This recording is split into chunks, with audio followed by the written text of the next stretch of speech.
All right, here we are on February 6th, 2020, and this is our talk on the immune system, creating a peaceful and strong immune system. My name is Dr. Rossi. So I want to inform people, but I also want to, hello there, have a seat. Don't stand in front of the camera. Oh, I will not. Excellent, welcome. All right, so I want to be able to teach people about how to help your immune system, well, be stronger and more peaceful, interact with your immune system in a better way, okay? So here we are, and I want to probably tell the story of when someone gets a fever first, right? So here's an example. If you take a grain of rice and you chop it up into 10 million little parts, that's a lot of little tiny parts, but your brain can detect an equivalent of one of those little parts, 1/10,000,000th of a gram, and it will be able to determine that there's a bacterial infection or a germ invading in your body, okay? So every living thing needs to eat. It means every living thing needs to poop. So bacteria and germs, they do the same thing. They eat, they poop, and your body will detect the poop, okay? So as soon as it detects it, your body begins to do and initiate this response. Now, the response is, let's say, a fever, okay? So how a fever works. At first, your body begins to build up heat by shivering and making your heart beat faster. That's building up heat. It builds about 1 degree of heat for every 10 beats per minute it goes up. So more and more it goes up, the more and more heat you get. But now the catch here is, your brain will also conspire against you. Your brain will trick you into thinking that you're cold. So you will also bundle up. So it's altering your behavior. Your brain will also trick you into thinking that you feel miserable. Feeling lousy is no sickness. The sickness doesn't technically make you feel bad. It's your body's response, and your body's trying to get you to be still so it can allocate energy and resources towards fighting this off. So you feel miserable and you feel cold, so you don't do anything and you bundle up. And then you're in bed and you're shivering, right? And so your brain is hunting and detecting, and your immune system is hunting and detecting. Now the heat, what happens is, just like you take an egg and you begin to fry an egg, the egg white, it was all runny and clear, and it turns white and solid, right? That's proteins changing because of heat. You are getting stronger and stronger because of that heat, but your germs you're fighting off are getting weaker and weaker and aren't as quick, and they're getting sludgy and slow, so you are cooking them. Now, every 1 degree you go up, your immune system gets 10% stronger. Stronger it gets, hotter you get, and all of it is closely, intimately being monitored. Your immune system is keeping track of every little tiny piece and telling your brain. And as soon as your body has it kicked, your immune system tells your brain goes, okay, and immediately your brain is no longer tricking you, and all of a sudden you don't feel cold and shivering and bundling up, and now all of a sudden you feel hot. The fever breaks, and you begin to sweat. You throw off the covers, and you get red and flushed, and you dissipate heat 10 times faster than it took to build up. Okay, it's all controlled. It's all monitored. You got this great, vast depth of wisdom inside you that's at work. Now, have you guys ever heard of when someone can have a seizure from a fever? Ever heard that? A febrile seizure? Yes. So a febrile seizure, actually, it's assumed that if someone has a fever seizure, that means brain damage. That's not correct. There is no brain harm happening. And you don't even need a high temperature. It can just sometimes happen from a quick rise. It can go from 97 up to 99 quickly, and that could trigger a seizure. Again, though, the seizure is not damage. It's just a reaction. It's a kind of not fully understood as to why, or at least I don't fully understand as to why, but I'm sure maybe some scientist does, but the point is, it's not harm. And if someone has a fever seizure, a febrile seizure, there isn't any increased risk of future seizures. There's, like I said, no harm from it. Okay, there is no negative consequences from it, except the fact that it's extremely scary when it's happening. I have patients who've had a daughter who had it, and interestingly, she was developing in a delayed kind of way, and then she has this fever seizure, very, very terrifying for her parents, but they weathered through it. They're very courageous, and she got better just fine, and her developmental delay, she caught right up, and she reached milestones, like the later milestones, all on track again. It was as though that fever seizure was like a control alt delete. It was like a reboot to her nervous system, and it started working better. So now you can have damage in your brain from heat. That's like if you're enclosed in a hot car on a summer day, or if you're stuck in a coal mine way down deep and it's no ventilation. Those, you can get damage from heat. You could also have an infection, like let's say you've just had a surgery and your body has some runaway infection, like a systemic thing, and you can get a fever heat that's so bad it could cause harm. You could also have a drug reaction, a medication reaction, that could create a fever that's so hot it could cause harm. But a common run-of-the-mill, you get sick because you got sick and your body generates a fever, that actually has never caused harm. Your body regulates it too closely, very carefully, with that vast pool of intelligence inside you. And so it doesn't cause harm. So it's tempting to, or some people feel tempted to lower the fever, fight it off, turn it off, take drugs that will reduce a fever. Well, that's not helpful. In fact, the more you allow your body to cook, the more you allow your body to fight it off and flex that muscle, the less chance you have of dying of the incident. Now, where that comes from, interestingly, there's like this piece of research done. It was on sheep. They took a big group of sheep and they gave these sheep a lethal dose of infectious stuff. So in other words, none of these sheep were going to come out of this experiment alive. And they gave some of these sheep drugs that would reduce the fever, and other sheep, they didn't. And all the sheep that had the drugs that reduced the fever, the antipyretics, the ones that held the fever down, all those sheep died first and quickly. All the sheep who could generate a fever lived longer. And the sheep that could cook up the highest temperature lived the longest. They fought off the longest. In Germany, there's actually even treatments where people have cancer. They put them to sleep, elicit a fever, let their body cook and cook and cook while they're asleep. And that's actually, last I heard of it, it was an experimental treatment that was actually showing great success in Germany on how to cook away cancer. Because again, your immune system is firing away. So, I'm starting this as though it's like I'm an attorney building a case. And the case I want to build is that you already are endowed with some fantastic tools. You already have within you the resources that are worth being confident about. Most of the time I'm having conversations with people because they're struggling or with getting sick, or they might be taking various things because people who are smarter in these types of things give them advice to do it, right? That's just, I try to be a voice going the other direction, quite frankly.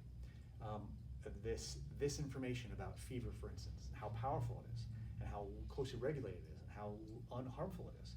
People don't know that.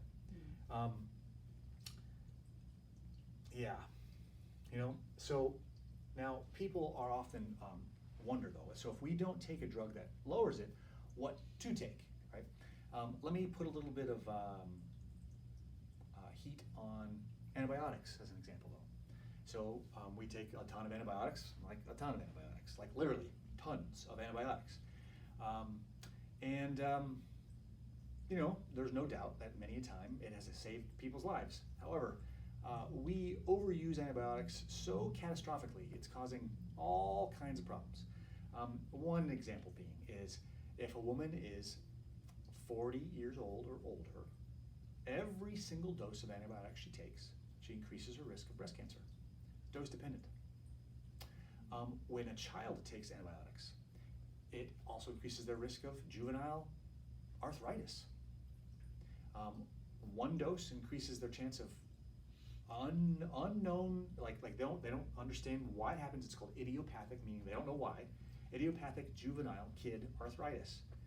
It's 110% increased chance just from one dose. It's a 200% increased chance after 5 doses. That's in their entire childhood, just cumulatively. Right? The more and more we take of stuff, the more consequences that can bring to bear. Right? When kids have ear infections and they take antibiotics, only 4% of the time is an ear infection even related to a bacteria. It's 96% of the time it's related to a virus. And so antibiotics only kill bacteria. They don't kill viruses. So that means 96% of the antibiotics we take for ear infections are useless, are pointless, are not helpful. And it's worse than not helpful. It's that if you take an antibiotic with an ear infection, you then have a 4 to 6 times greater chance of having another ear infection because of it. You know, there's a lot of cost to these things, more than money, right? Also, when you think about an antibiotic, its job is to kill off bacteria, right? Well, we have bacteria that live in us, right? We have lots of bacteria. We've got lots of bacteria that live in us and on us.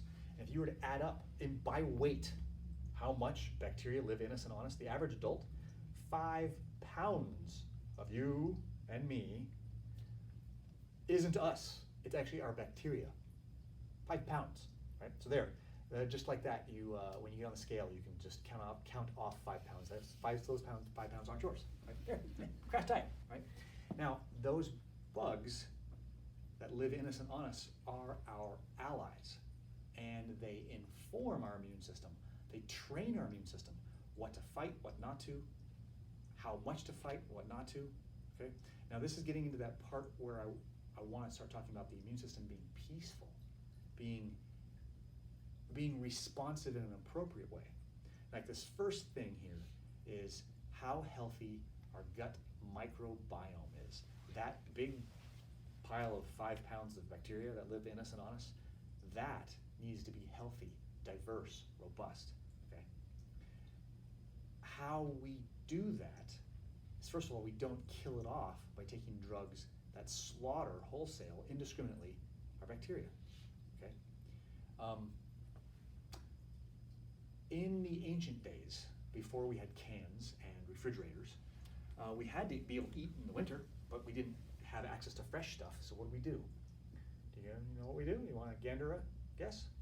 Salt. Salt. That's right. We use salt to preserve stuff, but we also use salt to pickle stuff.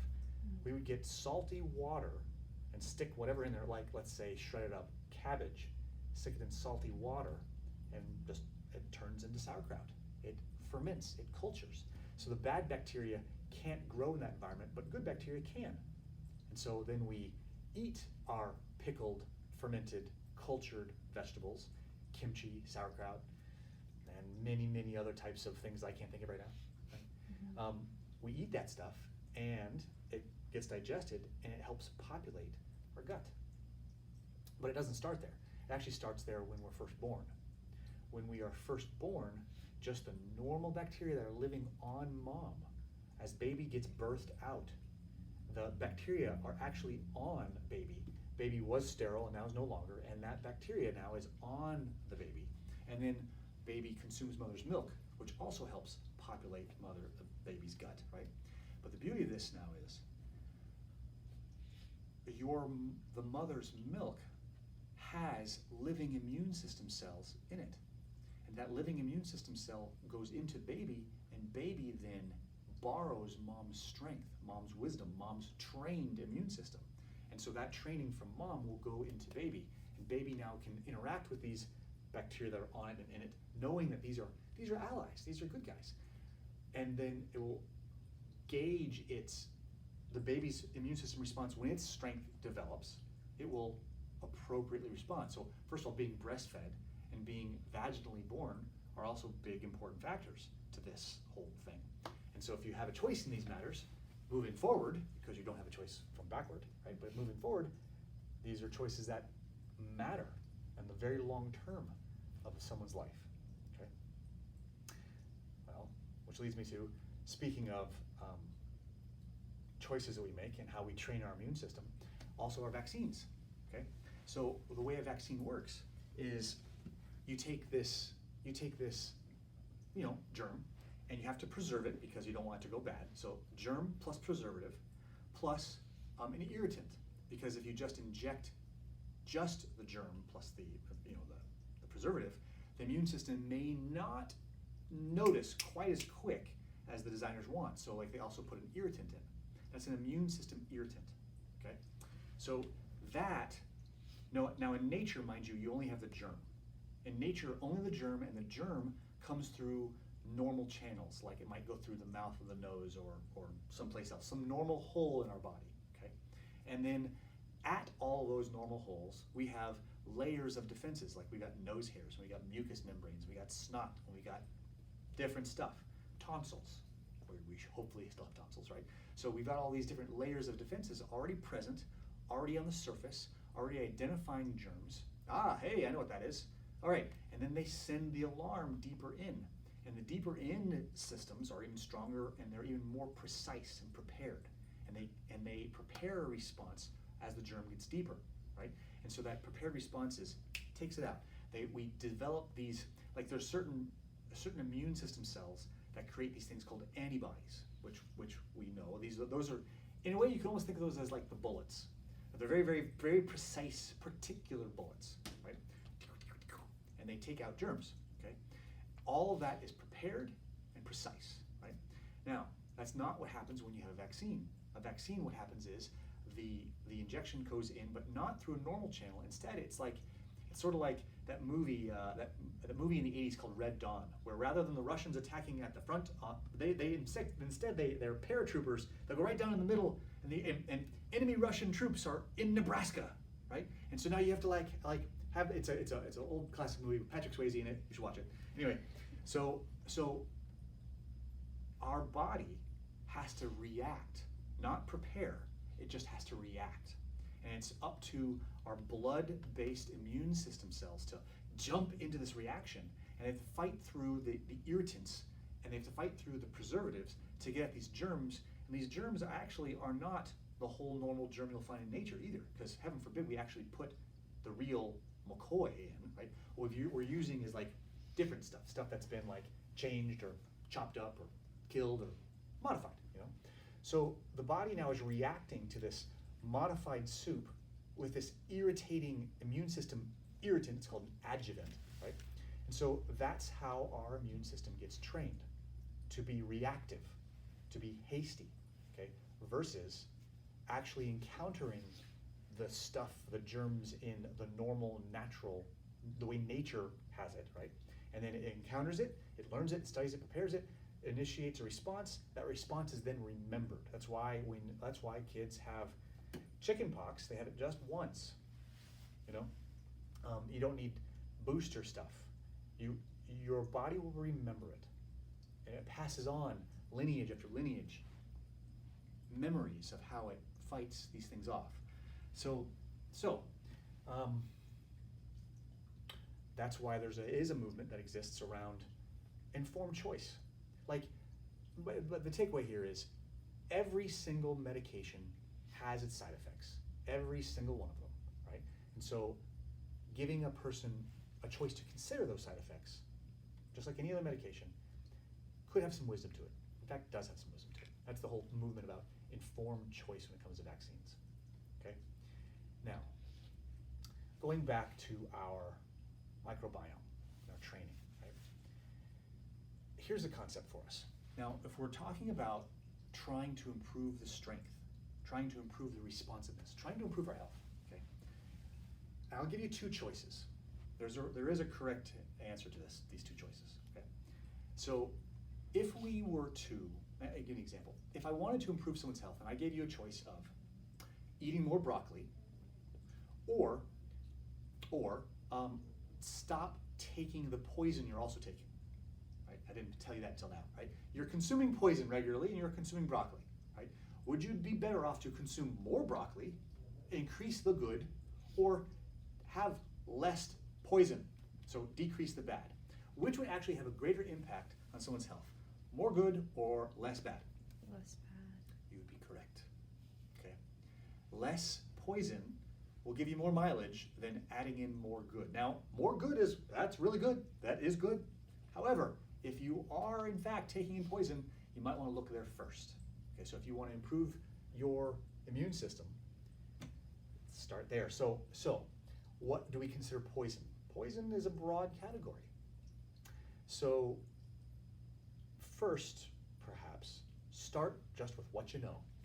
If you already know that in some way you're taking in some kind of poison in your life, stop it. Let's just start there. Lack of information, honestly, is rarely the thing these days.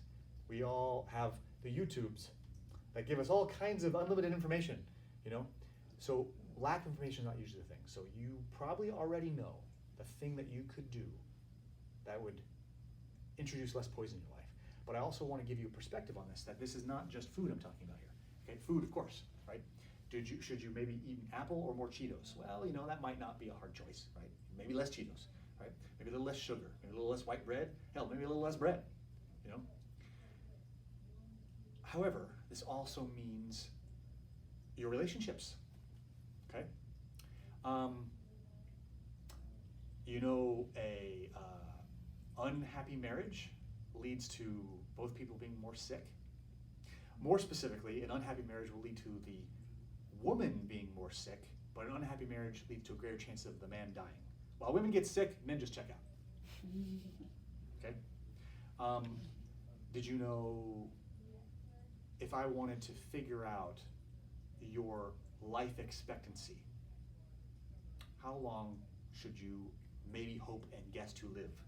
And I can only ask you one question to kind of give me a gauge.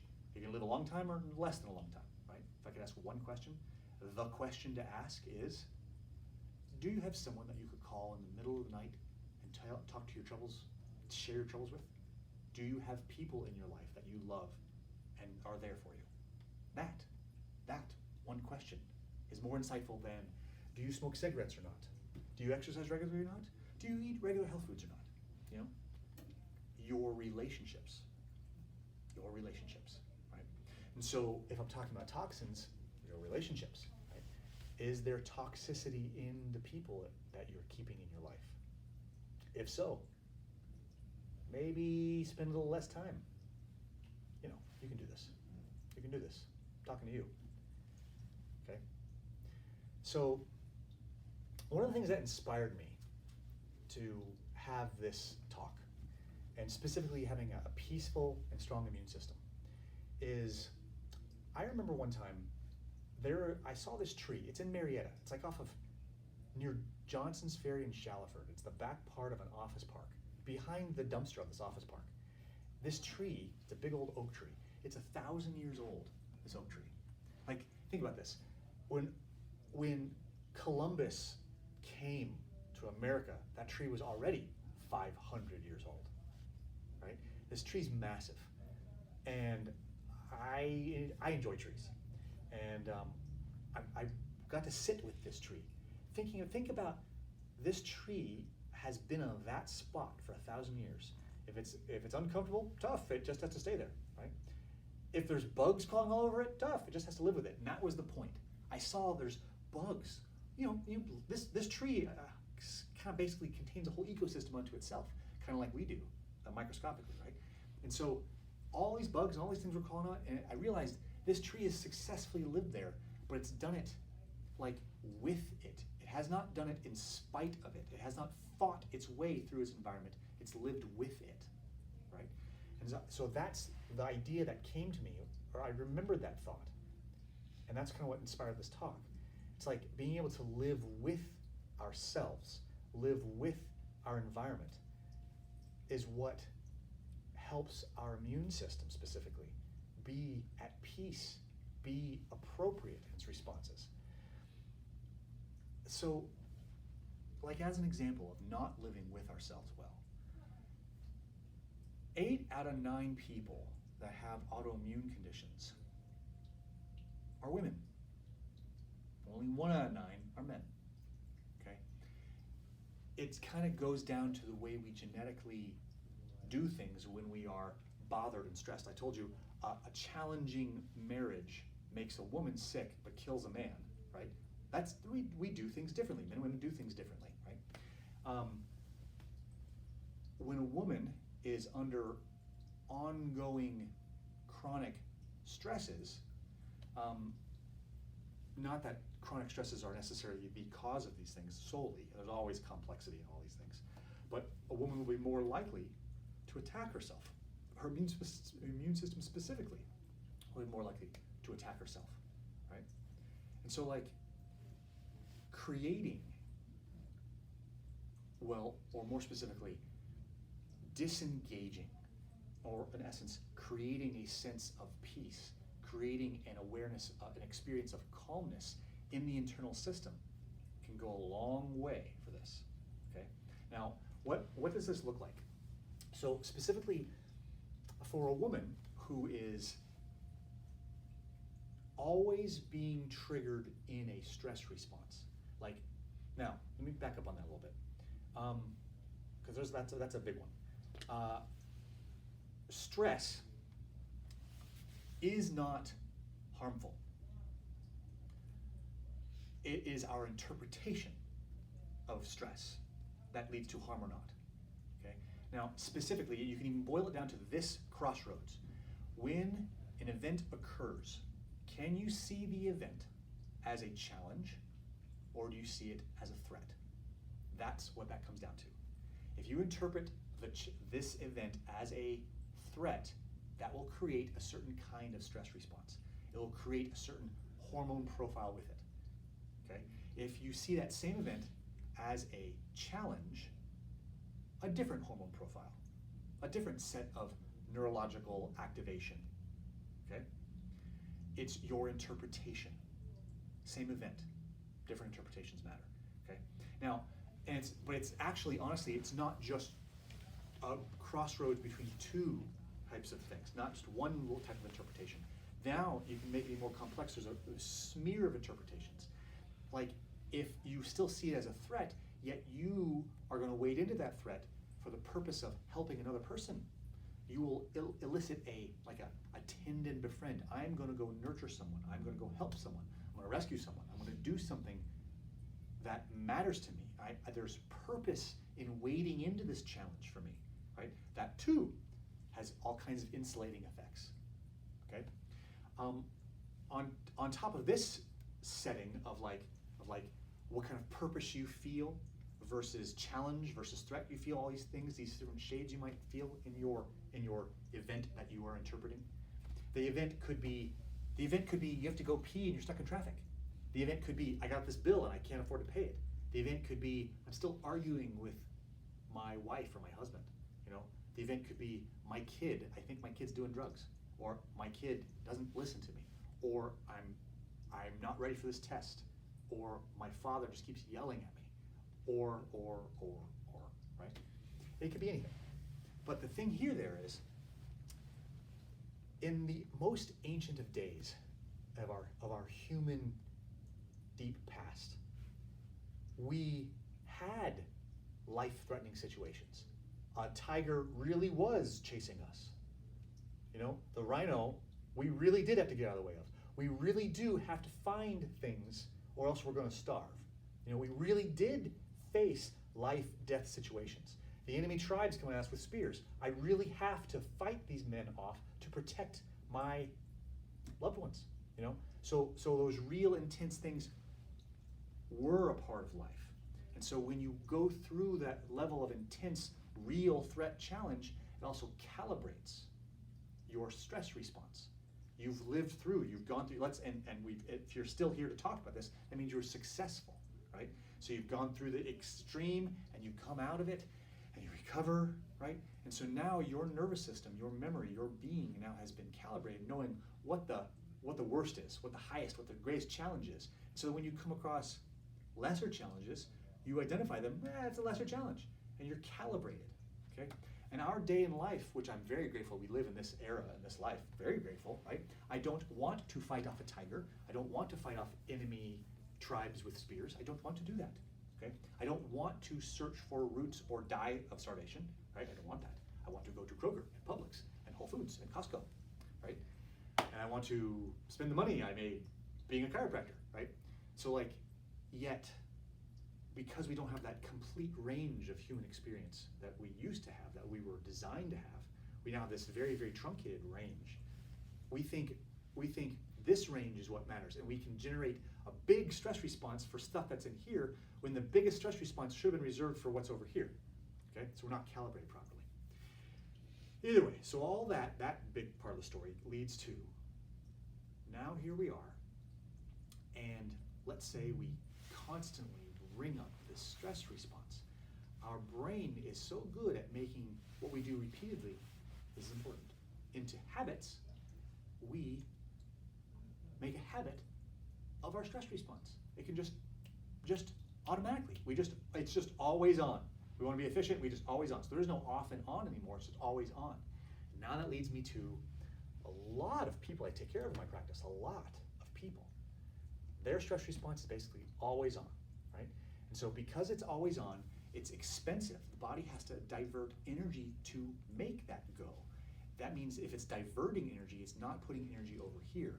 So some energy is taken away from a woman's digestive system, from a woman's reproductive system. That's why women, chronic stress, are constipated or have other digestive issues, or they can't get pregnant, or they've got really rough cycles. Okay? Another clue when you're chronically stressed is your hands and feet are always cold. Your system's always going, always responding, right? Or you can't fall asleep, or you can't stay asleep well. Or sweaty, easy, hyperhidrosis, whatever, right? Like, we have all these things, but all those things basically is your system being told, go, go, go, go, go, go, go, go, go. There isn't a strong signal of, hey, stop, chill out, relax. That signal's not present, or if it is, it's pretty weak, okay? Now, where this directly applies to our immune system is when we are expecting a threat, our immune system stops doing what it typically does. And it typically is cleaning house. It's inwardly focused, which we'll talk about that in a second. But when we have this stress response, it goes outwardly focused. All its attention's focused out. I need to protect from this potential external threat. Like if I get cut by a bear, I'm gonna bleed, right? And there could be infection. And so my immune system gets really, really oriented towards battling off an infection, okay? All right, great, okay? But I'm not suffering with this infection. Not really, not in real life, a bear, sure, but like real life, if my bill is late, if my wife is angry, if my kids, not sleeping well, there's no infectious challenge there. So it's like, it's a wasted energy. Your body signals, it signals to go, your body's signaling your immune system to go, go, go, right? Now, so what it's not doing, what it typically would be doing is that house cleaning, that inwardly focused thing. Now, why that's important is this. When you divide cells, and our body cells does this ongoing, countless times since I've been talking, your body has made new cells, made new ones. Some have died off, new ones are made. Some die off, new ones are made, okay? Now, that happens so frequently. Errors happen. And so some are made that aren't quite right. They don't play with the team. They do other stuff. Now that one little cell that's no longer playing with the team, no longer functioning as a part of a whole, it's now being an individual as opposed to adhering to the collective voice within us and working with the team. Now this cell, I'm gonna eat what I want, I'm gonna do what I want. Now that's called cancer, okay? When cells now are no longer with the team, okay? Now, your body, your immune system, under its normal housekeeping function, identifies that and says, you are not playing with the team. Out you go. Munch, munch, munch. Okay? Gobbles it up. In fact, cancerous cells occur 10,000 times a day. That's once every 9 seconds. We've all had many, many cancerous cells occur in the space of this talk. And your immune system, when it's in a more calmer state, is very heavily oriented towards finding them and taking out the trash. Okay, you've already cured cancer 10,000 times yesterday and the day before that, 70,000 times last week, 31,000 times last month. With me? You've already cured cancer, I don't know how many countless times since this talk. Okay? Your immune system does it. You're made to do it. It's amazing. That's that depth of extraordinary wisdom and power that you already have inside you, right?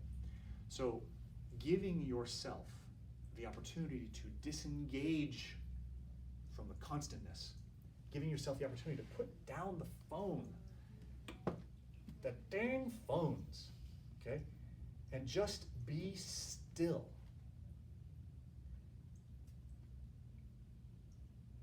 Can help your nervous system, can help your soul re-find disengagement, okay? You were made to go and stop. It's like exercise. Exercise is great, but you do not build muscle when you exercise. You build muscle when you sleep afterward. You build muscle the next day when you're resting. You build from the recovery, okay? So if you are going, it's hard to build. You must stop in order to rebuild, okay? I have a patient, a dear, sweet woman. She had this autoimmune condition where she had this thing where the skin on her hands and feet would boil off, would blister off. She couldn't wear boots ever because the heat of a boot would her skin would just like shred off of her feet. Painful, right? Awful, okay? She had situations where also she had just debilitating migraines and glasses, her vision got worse and worse and worse. She had all kinds of troubles. Her husband, her terrible husband, left her because she was just too sick. He left her because she was sick. Anyway, so I started adjusting her, I started working with her, and she started getting better. Now, the catch here though is, for her, she would drive to one place and do work, and then drive to another place and do work, and drive to another place and do work, right?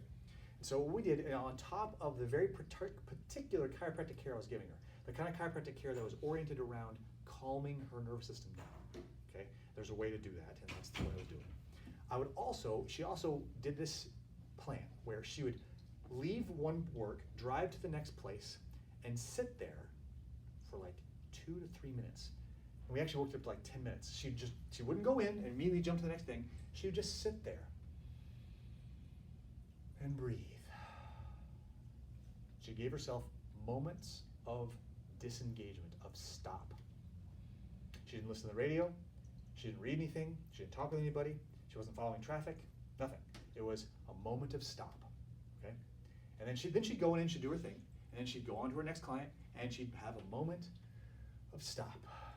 She was training her system to figuring out how to disengage. Because remember, our system is built around building habits. A habit is efficient. It takes us less energy when we act on a habit, which is good. Our brain doesn't like wasting energy. Our brain likes to be very tight and efficient with our energy. So that's why it makes habits, right? So it was interrupting the habit for her. The adjustment, yes, but also just that behavior of pausing. I tell people this is one of the things I commonly tell people. Pause, pause, pause, right? This is one of the problems with our phone. We are now so addicted to stimulation. Like we can't sit still and not be bored. If we have no stimulation, immediately we're bored. Now here's a clue. If you are sitting like in a waiting room, right, let's say, or you're standing in line at the grocery store, and you're bored, that means you are not disengaged. Boredom means you are engaged and looking for something to do. How you know if you are disengaged is if you can sit there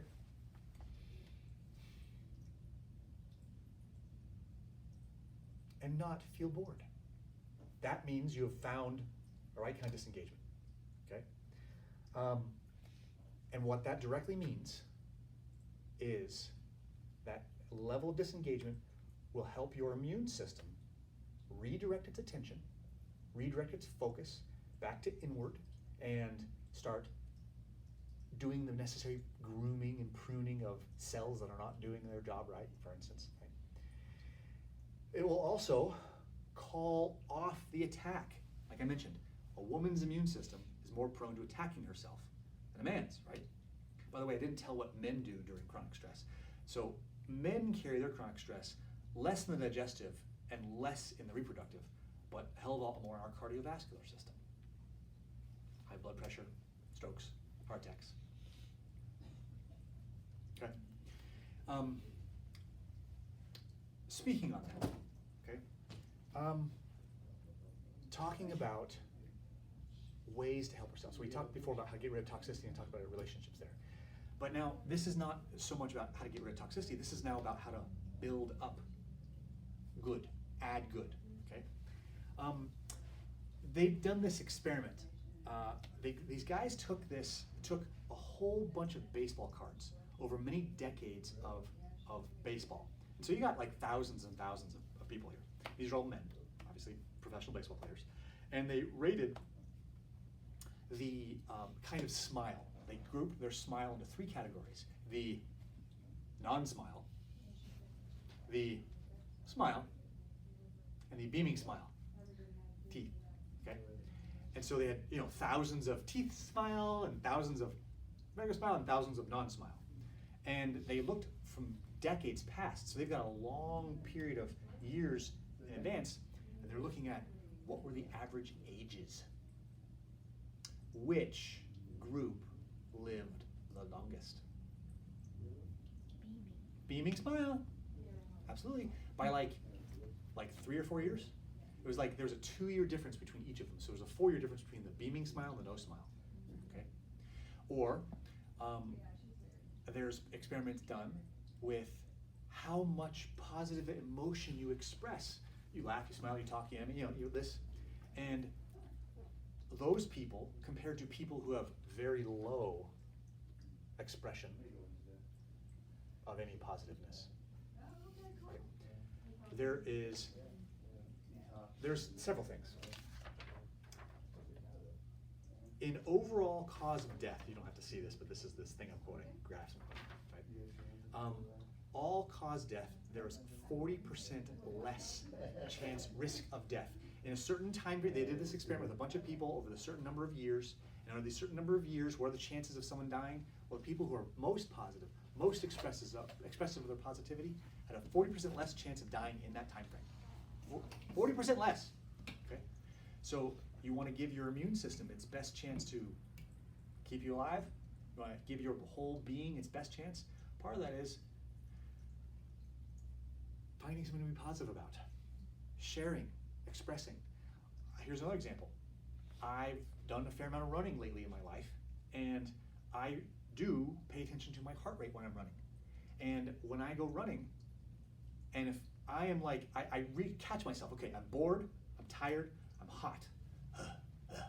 I'm certainly not smiling. I'm like, And so I see my heart rate, and then I start smiling. I smile, and my heart rate drops. I'm still running in the heat.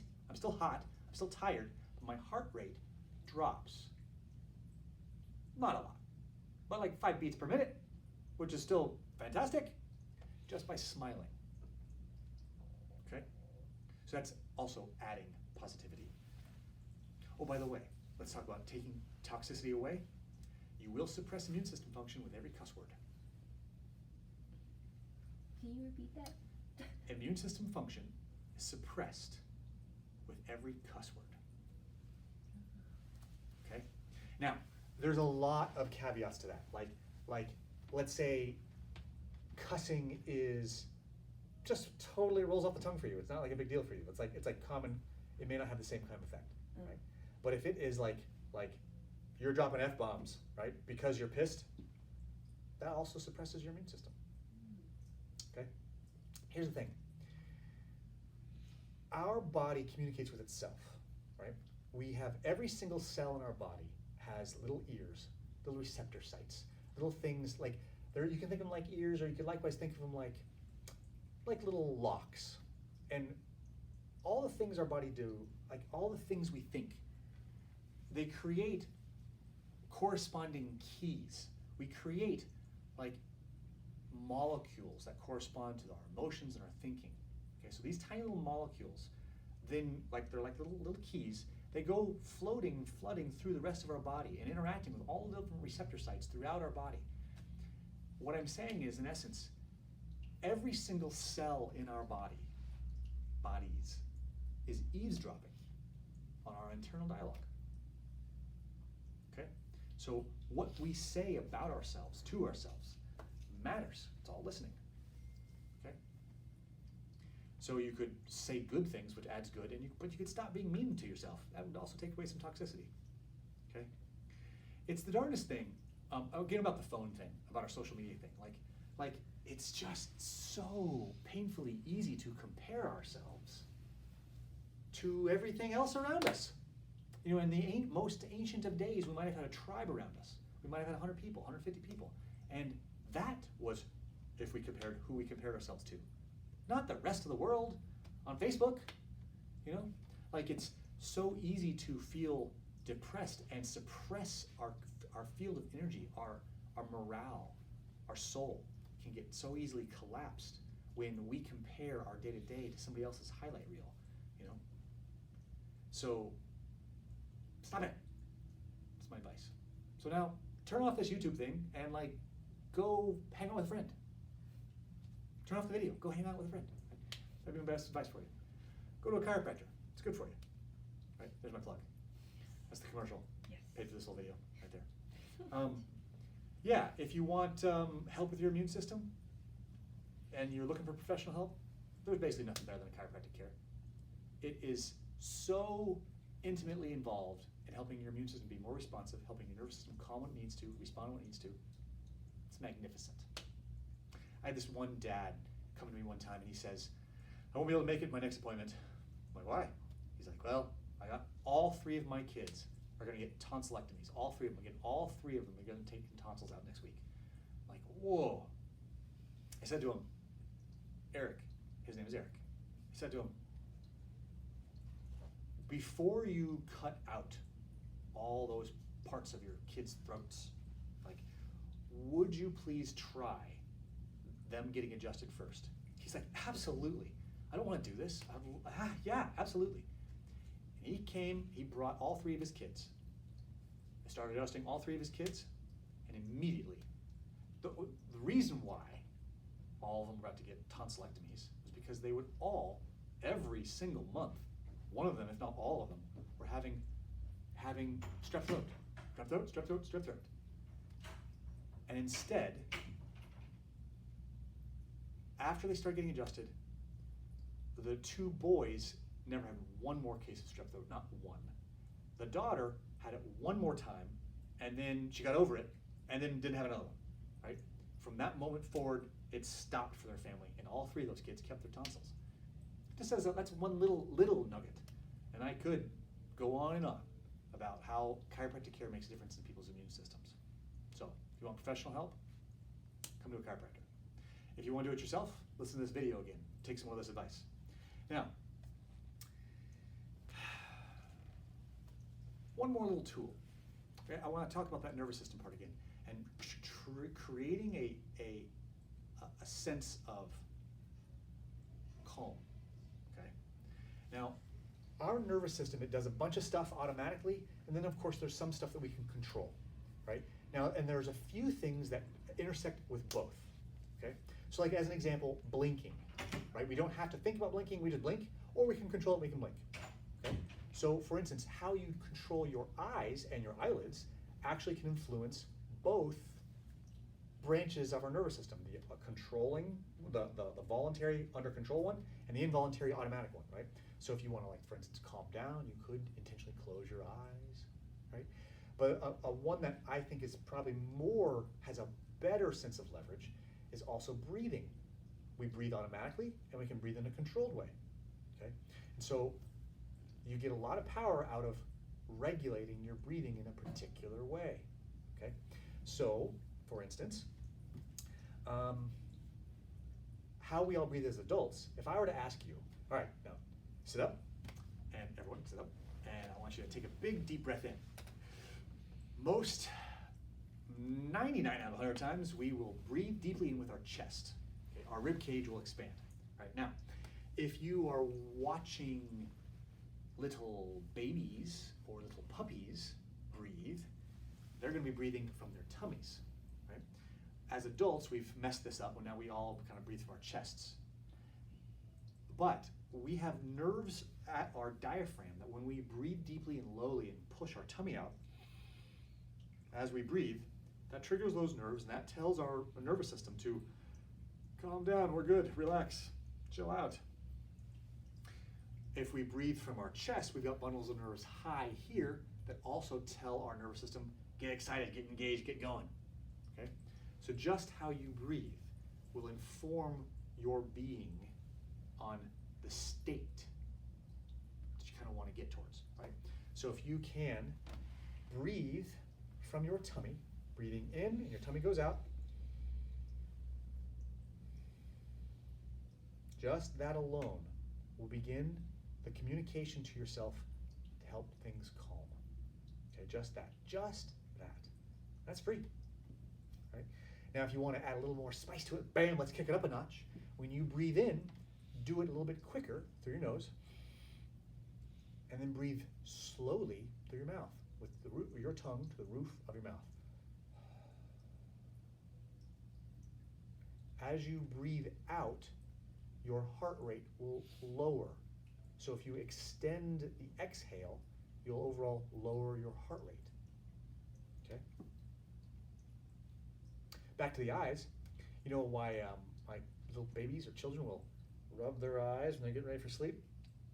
It's a thing called the oculocardiac reflex, and pressure on your eyes lowers your heart rate.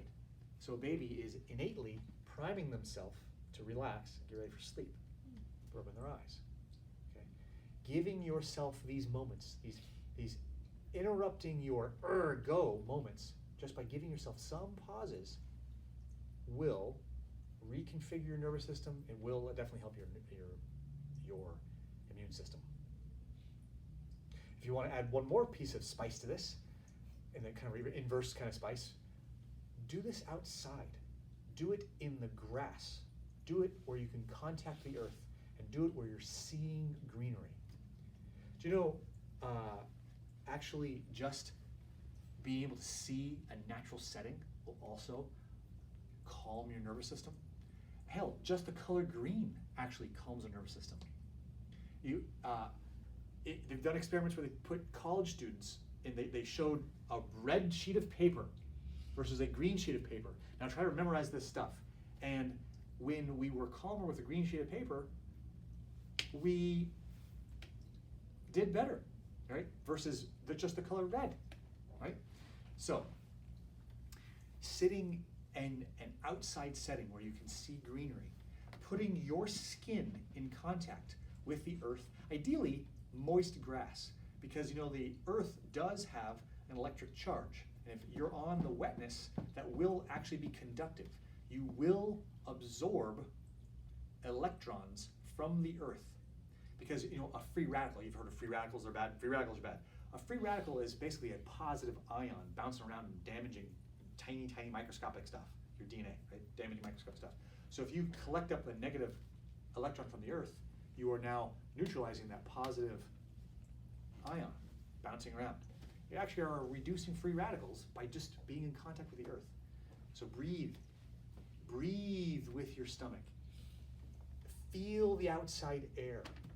Let your body acclimate to the outside conditions, you know, whether it's cold or hot or in between, you know, because really, honestly, again, talking about that range that we don't get now, that range of stresses that we don't get. Well, think about our habitat, our human habitat. Where do we all live? Where do we all live, really? We live inside. That's our habitat, indoors. And we have a range of maybe 68 to 72 degrees. That's where we live. We're like 30% humidity, whatever, right? Georgia, maybe it's a little bit more. Point is, we've got such a narrow experience. And then we get into a car, we crank up the AC or we crank up the heat, you know?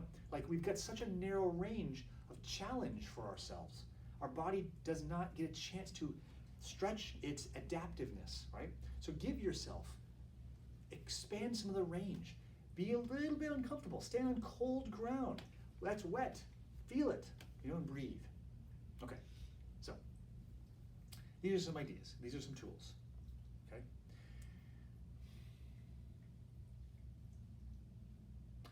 Does anybody have any questions you want to ask that would also be recorded on YouTube? That's okay if you don't. Looking at greenery. Yeah. So let's say, like at work, Mm-hmm. and you can't be outside, but you have a window that has a view of the Kennesaw Mountain. That will do. That will do. That will truly do. That's Absolutely. good to know. Yep. That was my question. But ideally, getting yourself in an environment that you don't have to interact with anybody else, and you won't necessarily be stimulated. Like there's not a radio, there's not a magazine. There's as minimal stimulation as you can get, and a view of Kennesaw Mountain, right? And just being still. Mm-hmm. Try being quiet and here, letting you. Sometimes your mind needs something to do, right? So let your mind just pay attention to the fact that you're breathing. Let your mind, instead of being internal, let your mind come external and come to your senses and notice your feet in your shoes. Just notice that you're breathing. Notice things. It's a passive noticing, and that will honestly, until you kind of practice this, it will last for maybe 2 to 3 seconds. Then all of a sudden your mind will go again, Mm-hmm. and then as soon as you notice you're going again, let's settle that back down again and just breathe and notice again. So giving yourself this training at disengaging, okay? Well, again, will help calibration of your nervous system, calibration of your immune system's response. All right? Did I finish the story about? I didn't finish the story. The gal who had the terrible autoimmune thing. Mm-hmm.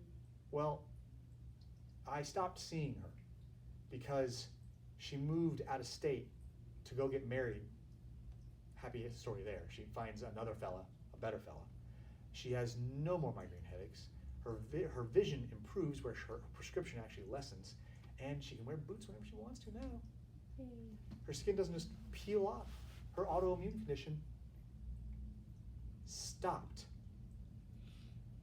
Okay? Mm-hmm. Because partly she's getting excellent chiropractic care that was done very precisely for her, sure. I can't take that away, right? But in addition, she was training herself to calm, training her system to disengage, interrupting the constant habit of go, go, go. Okay? All right. So now I'm going to stop the video now, and we're going to have even more interesting conversations. So you should have been here in person. Okay. So would somebody tap the button? Thank you guys for coming.